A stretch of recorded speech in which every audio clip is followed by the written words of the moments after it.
Una sa lahat, gusto ko po mag-sorry sa mga nasabi ko sa'yo. Hindi ko po sinasadya na sabihin na wag na lang natin ikulong si Dad. You know, I just want him to heal mentally. Alam ko pong malaki yung kasalanan niya sa'yo. Okay, sinaktan ka niya, pinahirapan ka niya. Hindi ko po makakalimutan yun. At hindi ko po siya mapapatawad dun. Pero Tita Lynette, pwede po ba akong magmakaawa sa inyo? Kahit ano pong sasabihin ninyo, gagawin ko po. Huwag lang po kayo umalis sa tabi ni Dad.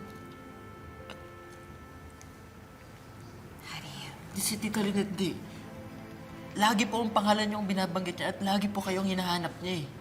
Baka sakaling gumaling po siya kung di po kayo umalis sa tabi niya.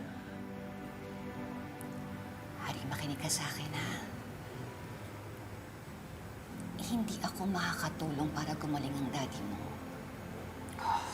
Baka nga, lalo pang lumala eh. Baka umasa siya na magkakabalikan pa kaming dalawa.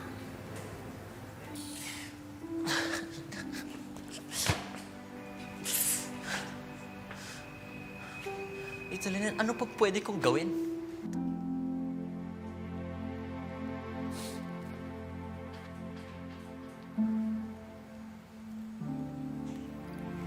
Harry, alam mo naman na parang anak na ang turing ko sa'yo, di ba? Nandito ako sa tabi mo bilang nanay mo. Hindi kita iiwan. Lahat gagawin ko para sa'yo. Pero hindi ito. Hindi ito yung paraan para gumaling yung daddy mo. Sorry, pero hindi ko ito magagawa. Sana maintindihan mo.